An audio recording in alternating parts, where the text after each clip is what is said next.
Hello, and you're very welcome to episode 71 of The Fifth Court, a podcast on legal affairs presented by myself, Peter Leonard, barrister. And myself, Mark Tottenham, barrister and editor of Decisive Law Reports. Mark, good to see you as always. And last week, you will recall, Mark, we had an interview with Des Geraghty, trade unionist, politician, Shannon singer, biographer of Luke Kelly. And we also talked about the Sinn Féin funds case from the 1940s. Yeah, Did you enjoy that interview? Absolutely, it was really interesting. Yeah. That was really good. I thought it was fantastic. Folks, if you missed it, please listen back because it's really, really good. Clio is the leading provider of cloud-based legal practice management software, providing lawyers with an easy-to-set-up, affordable solution to manage and grow your firm more effectively, more profitably, and with better client experiences. Start a free trial today. Visit clio.com/IE.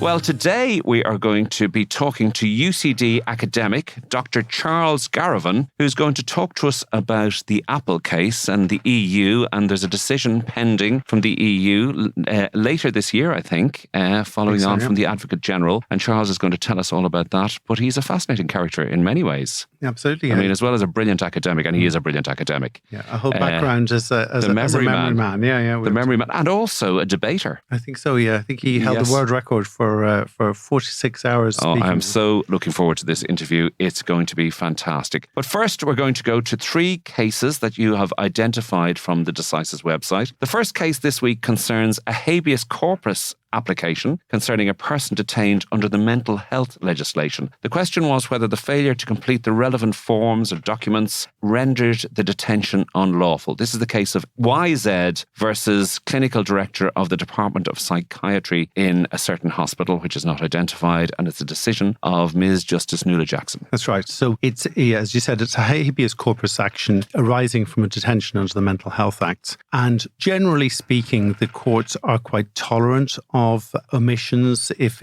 the underlying reason for detaining the person is upheld. But in this particular case, certain information was simply omitted by the doctor, and Miss Justice Jackson held that that wasn't sufficient and it couldn't be rectified, and so she granted habeas corpus. Okay, super, Mark. Okay. Second case concerns a personal injuries action involving a workplace accident in a hospital. The claim was dismissed in the Circuit Court and was appealed to the High Court. This is Redmond versus Tallaght University Hospital, and it's a decision of Mr. Justice O'Higgins. Yeah, so this case started in the Circuit Court and the plaintiff's case was dismissed.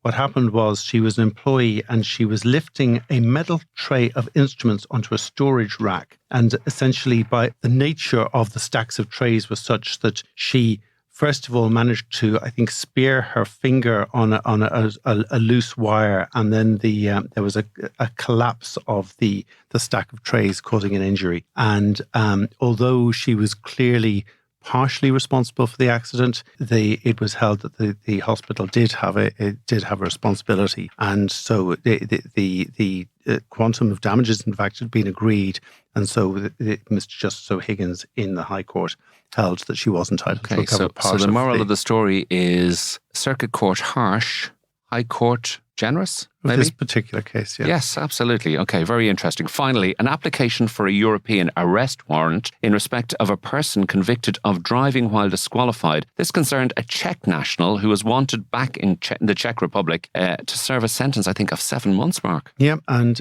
it always seems very harsh to return somebody for a relatively light sentence, but the Czech Republic had sought his return, and because it complied with an equivalent offence in this jurisdiction, the High Court ordered his return to the Czech Republic to serve the balance of his sentence. Okay, wow. And I should say this is the Minister for Justice against Brazda, and it's a decision of Ms. Justice Melanie Greeley. Okay, so back shortly with Dr. Charles Garavan. Silence in the Fifth Court. So we're very pleased to be joined in the studio this afternoon by Charles Garavan, who is a lecturer in tax law and company law in the business school in UCD. We're here to talk about the Apple case, which is pending before the European courts. Before we get onto that, there's 2 things I'd like to ask you about. First of all, in my researches, I discovered that you have a reputation as a memory man. How did that come about? my father gave me a book written by a magician, Harry Lorraine, and Harry Lorraine's whole act was memory stunts. And he had written how to develop a superpower memory in the 60s, which my father still had a tattered copy of and gave to me when I was about 16. And I could do sort of silly little tricks with it, but I couldn't use it for anything practical. I just forgot about it. And then I read in the back page of the Sunday Times magazine a day in the life of Dominic O'Brien, who was the world memory champion. And he had written a book, and his techniques seemed to be a bit different from what Harry Lorraine was doing. So I got really interested in that whole area. And I was studying for exams at the time as a postgrad, in that I was practicing at the bar and I was doing the tax exams. And probably for the first time in my life, I actually started to think, what are exams about? Like, what is success and what's failure, and why is it hard to remember some things, and what's the best way to study? And I managed to come up with a way of studying that was pretty successful.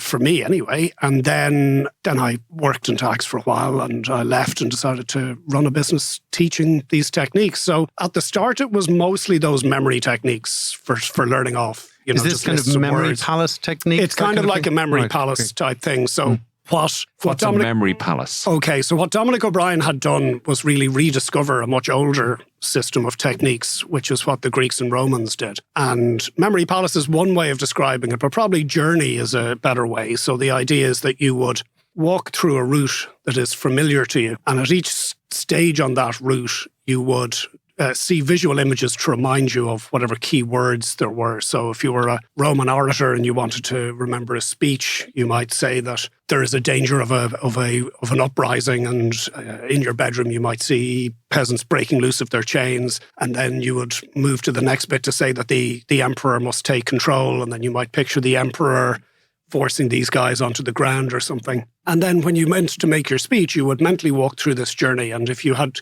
come up with bizarre and colourful and interesting images, they would remind you of what you wanted to say. But according to this article, you could remember lists of sort of 4,000 items. I mean, that's a very long journey to remember. It is a very long journey, or a series of shorter journeys. And really, there are world memory championships and there are other memory competitions, and they memorise binary numbers and random numbers and the order of a pack of shuffled cards and things. But all of it comes down to turning what you're trying to remember into images and then just putting them along this. And you've never written a book on this? I did write a book, actually, yes. It's still available on this? Yes, on how to learn and remember for Leaving Cert, but it is now out of print. I think we need to drill into this a bit more, Mark. I'm fascinated by this. I didn't know about this. It's all about you, Charles. You have so much more interesting things to say as well, but we have to go with this. So you're doing this competition to become the memory man. I used to think that was Jimmy McGee. Do you remember the great Jimmy McGee? Yes, yeah. In terms of sport, God rest him. But anyway, so just in terms of the competition, what are you trying to remember? Well, it depends on the competition, but usually there's 10 different events. So one of them would be memorizing decimal numbers on rows of 25 and as many as you can remember in an hour, with an hour and a half for recall. And, if you make one mistake in a line, you get half marks. And if you make two mistakes, you get 0. So there are people who've done, 2,000, 3,000. Lines of numbers in sequence and getting right. Of digits, thousands of digits. Yeah. So memorizing a pack of cards as fast as you can. About the best I ever did at home was about 75 seconds, which at the time, if I'd done it in competition, would have been respectable.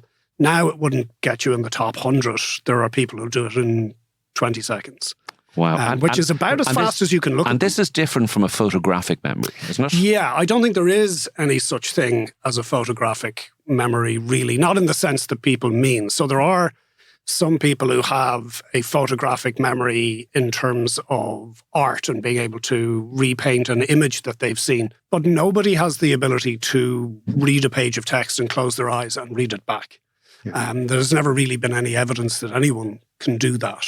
So, no, this is just a trick, but only part of what I was teaching was really about that. And more I found that it was actually what people were doing when they sat down to study and what they thought they were trying to achieve that was very flawed. So I would talk to them more about, as an examiner now, a person who's set and corrected a lot of exams, that if you don't know what the examiner's marking scheme looks like, then you haven't really thought about this at all. Yeah. And, you should be trying to produce the answer that looks exactly like the answer in their head, and your study should be focused on that, not saying, I'm going to learn all the stuff and then hope that I can somehow fit it in to the question I get asked on the day.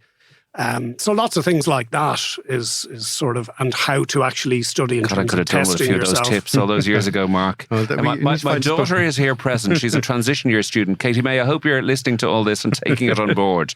Anyway, thank you, Charles. I'll let Mark go back to the proper interview. Unfortunately, we're going to have to move on to the Apple case, which is why we've invited you in. Sure.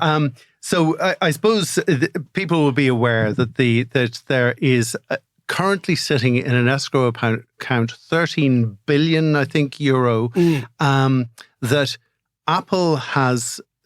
The European Commission argues that Apple should be paying to the Irish state, and the Irish state is going to the ends of the earth to try and prevent accepting. And I think certain people like Fintan O'Toole have said that we ought to be accepting it, and Sinn Féin have more or less said that we ought to be accepting it. We'll see if they get into power, whether they do. But maybe you can just talk our listeners through what actually happened here. And I think the background is that Apple started manufacturing in Ireland in the 1970s, was it? 1980. 1980. So we had a tax relief called export sales relief, which was introduced in 1956. It was one of Lamasse's sort of big ideas to get foreign direct investment. And ironically, when we joined the European Union, they said, this is clearly state aid, and I'll come back to what that means. And so the last year you could avail of it was 1980. And if you were manufacturing and exporting in 1980, you got a 10-year, essentially, tax holiday. You didn't pay tax on any of your profits from exporting. So in 19... So this is materials manufactured in Ireland but exported, and you didn't pay tax. Well, this was our whole strategy was, let's create jobs. Yeah. So not let's create tax revenue or let's wash revenue through here somewhere else and take a slice off it. We essentially said, we don't care if you ever pay tax, just please come here and create some jobs so that people have some work and they don't have to emigrate. And so in 1990, Apple for the first time would have been paying corporation tax. Now, what Apple had was these two companies that carried out some activities in Ireland through what we call a branch. We don't have a real definition of it, but let's just call it a branch. And under Irish law, you were only taxed on the profits from the branch. And so the question that Apple was faced with was, how do we determine what are the profits that are earned from the branch? In particular, because everything that got manufactured was being sold to another Apple company, and there were a lot of services being provided, sort of back-end services for Apple companies. So they went to Revenue and said, what we propose doing is using a form of markup. What we'll do is we'll take the costs of the branch and we'll add on a margin as profit. And that's what we'll declare as our profit and pay tax on. And Irish Revenue said that seems fairly reasonable given the activities that are being carried out. So this sounds like an accounting exercise as much as anything else. It is, yeah. So there's activity that's operating in Ireland. And I think some of it's logistics, isn't it? I mean, they're basically... Yeah, there's a number of different things that are going on. And the question is how much of that is driven by the employees and the assets and everything else that are in Ireland. And so, in 1990, there were no transfer pricing rules. There were no rules about internationally. There was no best practice about how you determined the profits of a branch compared to what we'll call the rest of the company, the head office. And so Revenue's approach seems, honestly, to me, to be pretty reasonable. They updated that in around 06, 07. And then this issue came to a head when really, I suppose, the background is that a lot of large multinationals were shifting profits to low tax and zero tax places. And one of the ways they were doing it was through their intellectual property. So these two Apple companies, the head offices, because they're not resident companies, I should say, they're non-resident companies. That's why they're only taxed on the branch. They owned all of the intellectual property for Apple Inc. outside of the Americas. And so they are receiving massive amounts of royalties. And that's where the billions and billions and billions have been earned. It's being generated to the Irish branches. No, not to the branches, to the head office. Through the Irish branches. Not through the Irish branches at all. So the Irish branches just exist and they do their own thing. And then other companies all over the world are paying royalties to these Apple companies for the use of their intellectual property.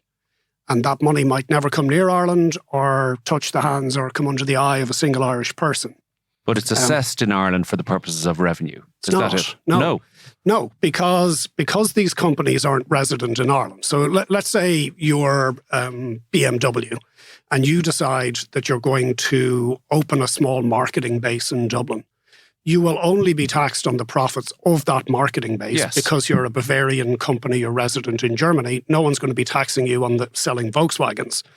And this is essentially the same thing that we're saying, well, under our law, we can only tax the profits from the activities in the branch. And what happens in the rest of the company is nothing to do with us. What you've said there, Charles, maybe I've got this completely wrong, but, you know, it is not in relation to the Apple companies that were branches here in Ireland. They were generating whatever they were generating and making some profit, I presume. You know, but you're talking about the whole world and the intellectual property that's kind of flying around the globe is somehow seems to be centred in Ireland. And therefore, no? Is that not it? No? Well, not in Ireland. And so here's another wrinkle for you. Well, then why are we the bad guys then? Well, I'll get to it. So another wrinkle to this is that these are Irish incorporated companies, but they were not tax resident in Ireland. And the reason for that was a mismatch between how we define corporate residence and how the United States does. So in the United States, if you incorporate your company in the United States, you form it under the laws of the United States, that is a US company and it's taxed on its worldwide income regardless of where it's earned. In Ireland at the time, the test was whether you were managed and controlled in Ireland, whether your central management and control, your strategic management at director level. And so it was very easy to set up a stateless company. What you would do is you would incorporate your company in Ireland, as Apple did, and you would manage and control it in Cupertino in California. And then the US would say, not a US company, and Ireland would say, not an Irish company. And am I right in thinking that the residency rules in Ireland are pretty similar to those in most of the rest of the EU? Well, that was similar. It was exactly the same as the United Kingdom. Now, they changed their rules a little earlier than we did. And really not because of tax reasons, but because of reputational damage. And in 1994, we did the same thing. So what we did was we said there are Serbian warlords that have Irish incorporated companies, and people are doing business with them, assuming that these are regulated in Ireland and that there's some supervision, and there wasn't. So we changed our company law so that you couldn't form a company here unless you did business here, you had a director resident in the EEA or the EU. And for tax purposes, we said, if you are incorporated in Ireland, you're resident in Ireland. But if you're already carrying on a trade here, or you have a related company carrying on a trade, then you can stay as you were because you're already doing business here, so you're not causing us reputational damage. So it wasn't a tax-driven decision. Now, that created what was known as the double Irish. Yes, the famous double Irish. Yeah. And the reason it was a double was that you would create one company that was Irish incorporated and managed and had a trade, and then one company that was incorporated and managed abroad, and that held the intellectual property. That's what Google did. And ironically, if Apple had done that, there would have been no state aid case remotely possible that could have been taken. Okay, let's go back to the European Union and the Commissioner, Martha Vertiger.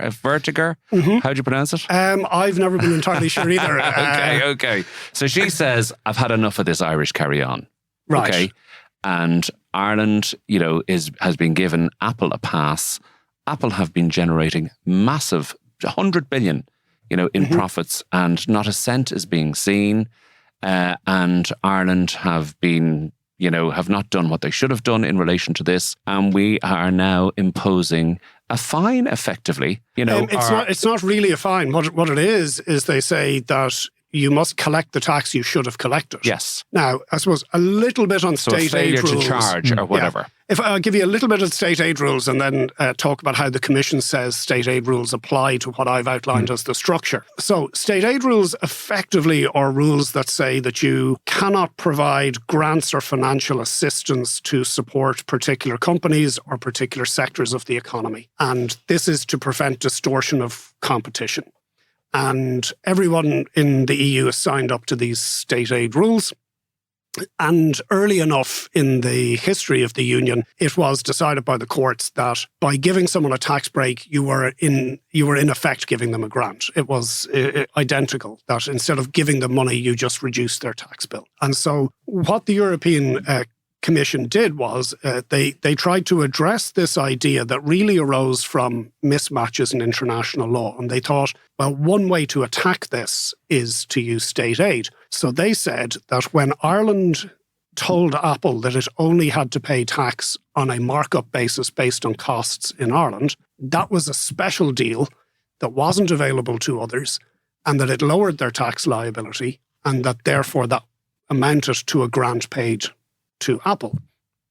And so they said you need to collect the tax. Now, the problem with that is that they almost entirely ignored what Irish law actually says, which they're not entitled to do, because Irish law says you can only tax the profits from the branch. And if no one worked in Ireland has ever had anything to do with the intellectual property, they've never managed it, they've never licensed it, they've never collected the money from it, they had nothing to do with the agreement or the amendments of the agreement. And I suppose it's important to say, Charles, that each EU state has autonomy over their own tax regulation. Exactly. So we decide on our tax rules. They must comply with the treaties. And so we can't breach free movement of goods and free movement of workers. And we can't breach state aid rules. And so the EU had a number of real problems with applying state aid rules in this situation. So one of them was that Ireland argued that even if you used the OECD's guidelines on how you attribute profit between a head office and a branch, you would have reached the same conclusion. And the Commission said, well, we are not following the OECD rules. First of all, they said domestic rules are irrelevant because the idea of an arm's length price is inherent in state aid.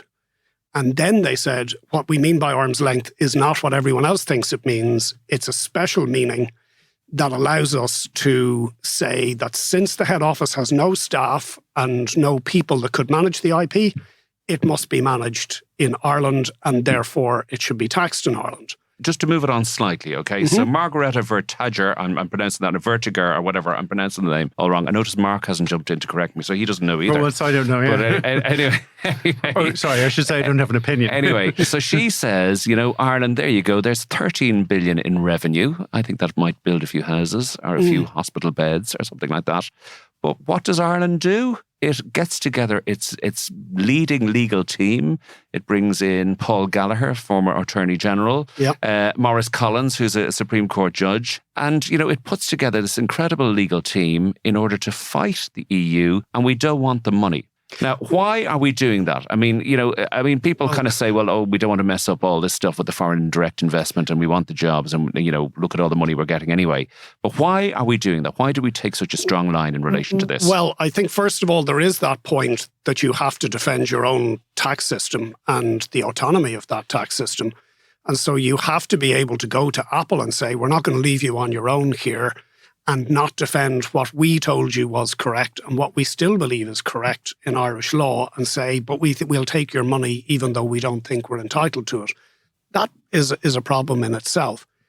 But secondly, if the EU were, or if the Commission was successful in expanding the idea of state aid so that it could effectively rewrite Irish law to include concepts that didn't exist at the time and that don't exist anywhere else, then that's going to cause a massive problem for sovereignty generally. So it's effectively allowing them to rewrite tax laws throughout the EU, isn't it? It potentially could, because essentially what they said was, in 1990 you didn't have transfer pricing rules and you didn't have this arm's length concept for how branches and head offices should work. But it exists in state aid and we've conjured it out of the ether, and therefore you should have applied it even though you've never heard about it.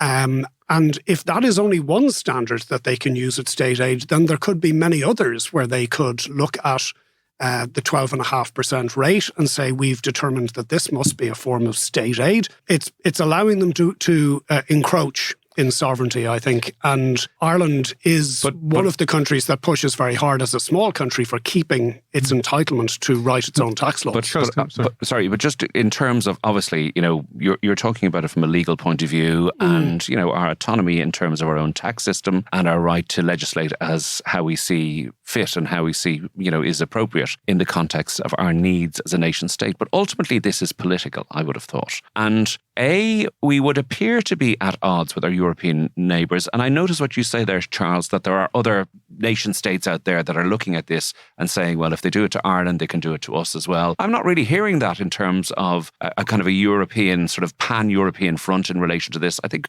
we're kind of out on our own a little bit, aren't we? I don't think we are at all. So, for instance, the Commission has also taking cases against the Netherlands, and the Netherlands has fought those cases along with the companies involved, as has Luxembourg. So we're not the only people who came in the crosshairs here. Starbucks, Amazon, it's a particular McDonald's. Category of countries, though, isn't it? I mean, how do our dear friends in Slovakia and Cyprus and other countries feel about this?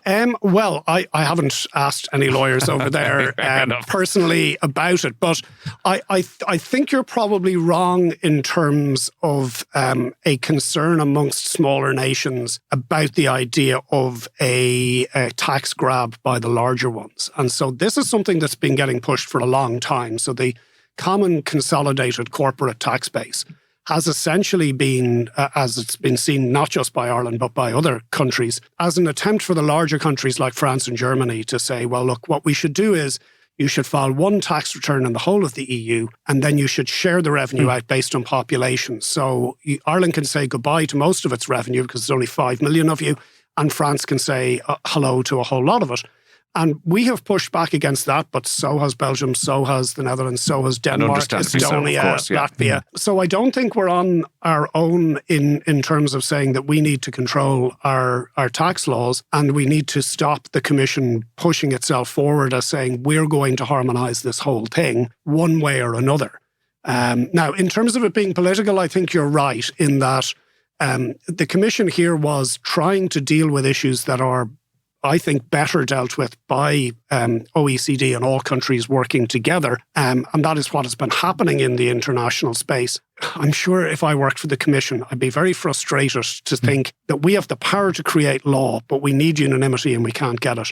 The OECD has no powers to do anything, and yet it gets 112 countries to sign up to a methodology for addressing multinationals not paying their fair share. Charles, can I ask, where is the litigation now? Am I right in thinking the General Court found in favour of Ireland, but now the Advocate General has found in favour of the Commission, so the matter now has to go to That's right. So the Commission has actually lost all of these cases, so not just the Irish case. And the methodology that's been followed has been very similar in terms of saying that there's a self-standing notion of arm's length existing in state aid. That's been firmly rejected.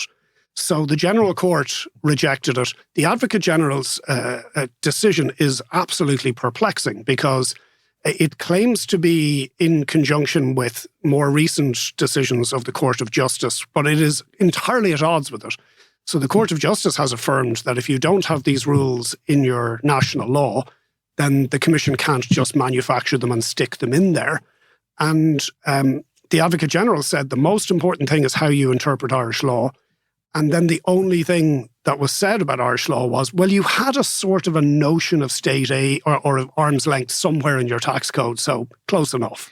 Are other commentators taking the same view as you've just taken, that it's a perplexing decision, or is there support for it elsewhere? This is the interesting thing about reading European law, is that there are a lot of federalists who consider national sovereignty to just be a temporary nuisance on the road to harmonising everything. And so there have been plenty of people who've been cheering this on.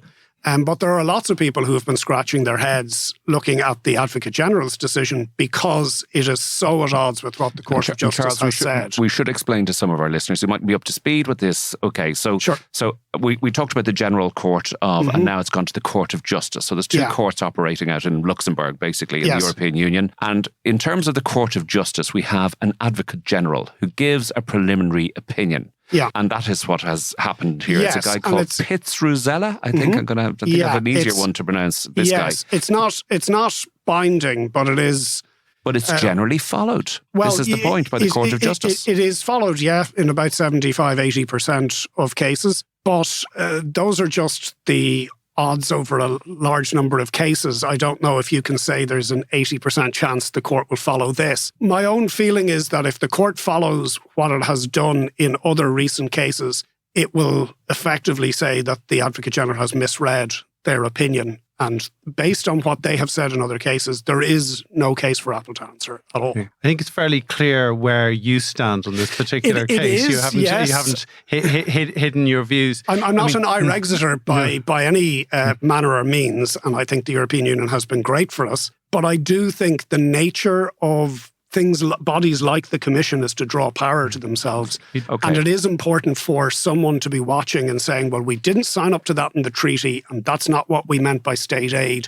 And I think we have to draw a line here and say... Mark, you want to come in there, but can I just ask one really question? What about the moral imperative here? I mean, you can say it's okay for us to do our own thing and, we're entitled to, paddle our own canoe. We can be part of the wider European Union. But what about the moral imperative? Tim Cook, CEO of Apple, makes 100 billion euros in profit and doesn't pay a penny in tax back to, society which needs it, the social contract that we all participate in. And we could say, oh, well, that wasn't domiciled and that wasn't resident and that was outside of the jurisdiction and it's all this sort of stuff. But I mean, is there some sort of moral failing in terms of the Irish tax system? Forget about, the whole, harmonising European tax laws. But should we be doing the right thing here, Charles? Yes and no. So, yes, in terms of that is an issue that needs to be addressed. And there is a real problem with the idea of allowing multinationals to effectively pay nothing because they can hire the best advisors and they can easily set up in any country and fix any price between that entity and another entity. To assume that, let's say, in the early 2000s, that Ireland should be the world's tax policeman and that they should draw the line and say, we won't take your money and watch it go somewhere else, just seems to me a little naive. We have signed up to a worldwide approach to this and we have engaged fully with the OECD. That can't be said of plenty of other countries that have fought against this idea. So I think it would have been strange indeed to say this is all legally fine, but we have a moral objection, so go and set up your factory and your business somewhere else and we'll just go back to sending our people to go and live there. And can I ask, do you think there's a danger if either, say, a new government was decide to stop defending this system, or if the court found against Ireland, that suddenly the position of all of the pharmaceutical companies in Ireland and the tech companies would suddenly become a little bit more precarious, that they might be looking at our tax system a little bit more closely and going, well, maybe we should be setting up somewhere else?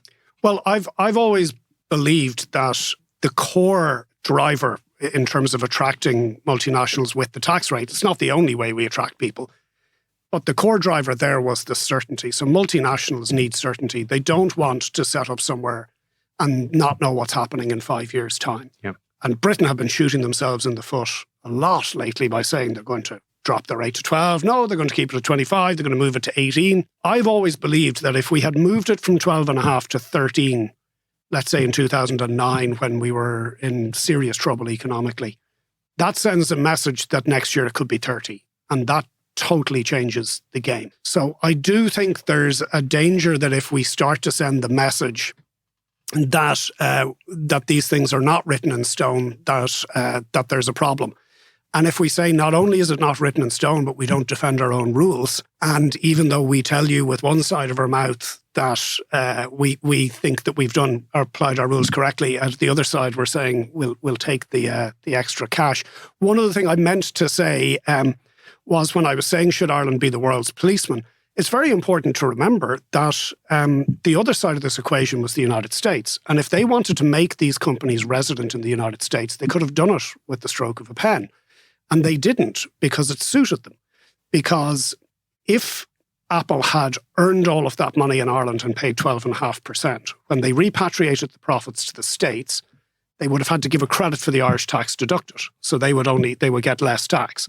So America all along has been very happy with the idea that their multinationals are paying no tax in Europe. And they're waiting for the day when these hundreds of millions of cash piles get repatriated. We were the ones that came under the pressure to change our rules.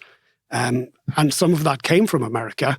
But no one ever said America should just treat these as American companies and that solves the problem. So if someone provided state aid to Apple, it was probably the United States. So, Charles, thank you for explaining that to us brilliantly, really, really brilliantly. And I think you believe that the Irish state has fought the good fight. And actually, if I can, I mentioned Maurice Collins and Paul Gallagher. If I could give a mention to an old classmate of mine, Juliana Quaney, who was the solicitor for the state in relation to the proceedings. So she was there with everybody else as part of it. We're at that stage, Mark, where I think we have to ask Charles, does he have a book? Yes. Can you remember a book? I can remember a book. I'm the whole text of it? No, but I am going What to... did it say on page 367? I am going to read it again now that I've thought about it. It's one of the only books in the last 15 years I've read more than once. And it's A Guide to the Good Life by William B. Irving, who is Irvine, who is a professor of philosophy in the United States. And essentially what he has done is given an up-to-date version of what Stoic philosophy is and how to apply it. And Stoicism is not, as I thought, just grimly bearing misery. It is a way of thinking about the world that can bring genuine happiness. I definitely feel that it has improved my life trying to put into practice what he's said. It's very easy to read. It's not an academic text, then. It's not an academic text, no. And I tried to go back and read some of the source material, read Marcus Aurelius and Seneca and Epictetus. But I could never draw out of it what Irving has, and in such a simple way and such a compelling way in terms of how to apply it to your life. So I would say everybody should read that. A Guide to the Good Life. Okay. We're all in favour of happiness and fairness, and I think you've explained that brilliantly, Charles. So, Charles, that's all been fascinating about the memory and the Apple and the Guide to the Good Life. So thank you very much for joining us. The Fifth Court will adjourn until next week. So that's all from this edition of The Fifth Court. We hope you have enjoyed it. Can I say a huge thank you to our guest, Charles Garavan, for that incredible explanation of the Apple case. High-level explanation, Mark, I have to say. I think I understand it a bit better now I hope I do. And I hope our listeners do What was the bit in the middle again? Oh, that was the bit about Charles was so impressive. And, there's going to be a big decision later in the year. He doesn't necessarily think that the old Advocate General has got it correct? Well, he certainly made it clear he doesn't agree with him, but I think he takes the view that the court is not necessarily going to follow the Advocate General in this case. Yeah, but in 80% of cases they do. So we'll have to wait and see. Okay, before we go, I would like to say a big thank you to our producer, Conal O'Moroyne, and also to Alison O'Dwyer from the Dublin South Podcast Studios for the wonderful work done in recording this show. So from me, Peter Leonard. And myself, Mark Tottenham. Thank you for listening, and we'll see you soon in the Fifth Court.